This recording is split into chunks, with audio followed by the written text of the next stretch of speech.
Hello नमस्कार दोस्तों। आज हम शीत युद्ध की विभिन्न घटनाओं के बारे में जानेंगे और शीत युद्ध के दौरान जितनी भी घटनाएं घटी उनके बारे में एक एक को लेकर चर्चा करेंगे। सबसे पहले हम बात करते हैं ट्रूमैन सिद्धांत की। तो बात करते हैं हम।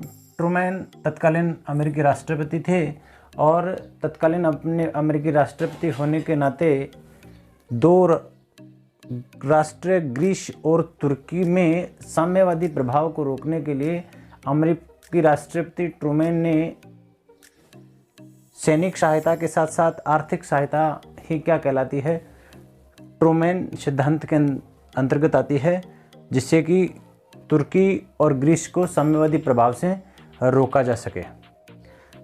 इससे बाद की घटना के बारे में बात करते हैं हम मास्टर प्लान के बारे में। अगर मास्टर प्लान की बात करें तो इस मास्टर प्लान से ही यूरोपियन पुनर्निर्माण की शुरुआत हुई थी और इसके अंतर्गत भी वही सारी बातें थी जो यूरोप को आर्थिक मदद से लेकर संबंध रखती है, क्योंकि उस समय साम्यवाद अपना प्रभाव यूरोप में बढ़ाना चाहता था और उस प्रभाव को रोकना चाहता था अमेरिका। तो जो साम्यवादी प्रभाव को रोकने के लिए अमेरिका ने यूरोप के राष्ट्रों को जो सहायता प्रदान की, उस सहायता प्रदान करने वाली योजना को ही मार्शल प्लान के नाम से जानते हैं।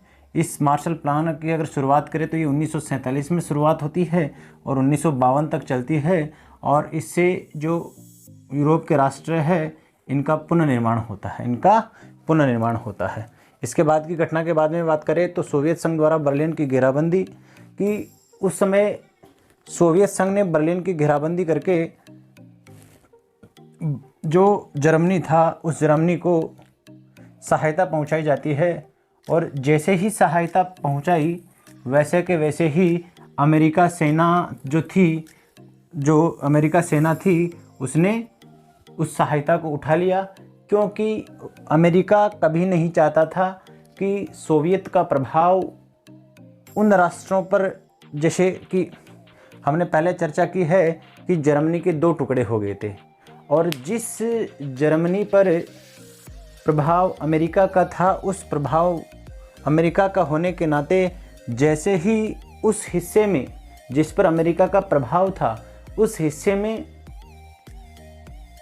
सोवियत संघ ने सहायता पहुंचाने का प्रयास किया, उस सहायता को अमेरिका ने अपने विमानों के माध्यम से उठा लिया, जिससे कि वहाँ के लोगों को सहायता नहीं मिल सकी और वह अमेरिका के प्रभाव में बना रहा। ये जो सैनिक सहायता थी और जो खाने पीने की जो वस्तुओं की सहायता की गई थी ये 1948-49 में की गई थी सोवियत संघ द्वारा, परंतु अमेरिका सेना द्वारा इसको उठा लिया गया था। तीसरी घटना की बात करें तो कोरिया युद्ध। ये युद्ध 25 जून 1950 में शुरू होता है और ये युद्ध दोनों कोरिया, उत्तरी कोरिया और दक्षिणी कोरिया के मध्य लड़ा गया। उत्तरी कोरिया और दक्षिणी कोरिया के मध्य लड़ा गया। आगे की घटना के बारे में अगर बात करें तो उत्तरी कोरिया और दक्षिणी कोरिया के मध्य युद्ध हुआ और ये युद्ध की शुरुआत होती है 25 जून 1950 को, जिसमें उत्तरी कोरिया का साथ दे रहा था सोवियत संघ और चीन भी साम्यवादी ही था उस समय, और दक्षिणी कोरिया के साथ था अमेरिका।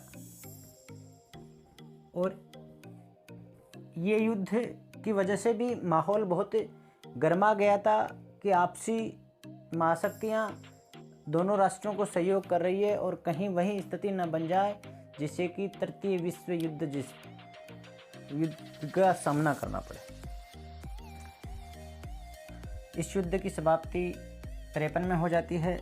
फिर वियतनाम के हाथों फ्रांस की हार होती है और इसी वर्ष south east association treaty organization का निर्माण होता है जो 1954 में है।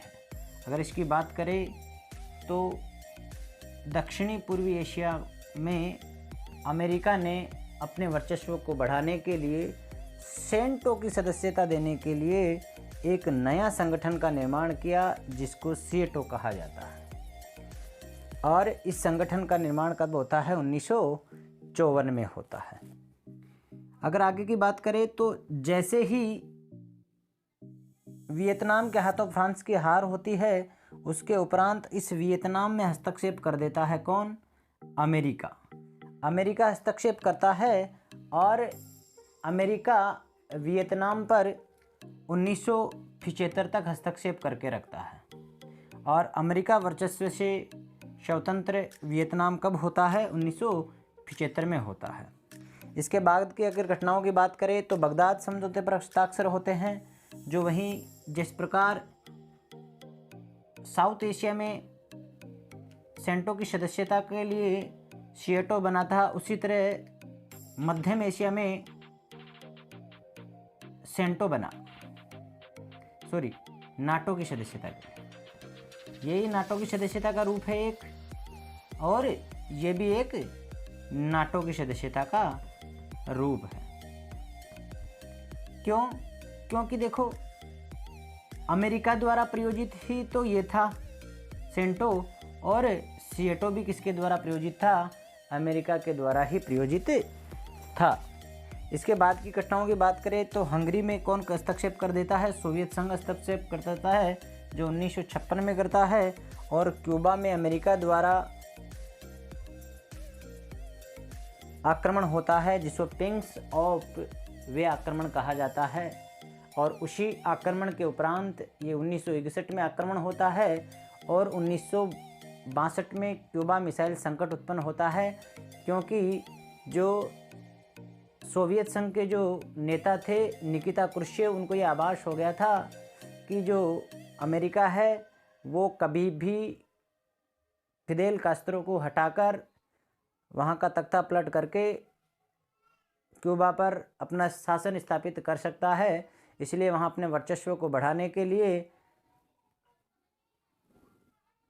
मिसाइलें तैनात की और सैनिक अड्डा बनाया, जिसके परिणाम स्वरूप जब हम बात करते हैं शीत युद्ध के चरमोत्कर्ष काल की, जो क्यूबा मिसाइल संकट के नाम से जानते हैं, स्थिति पैदा हुई।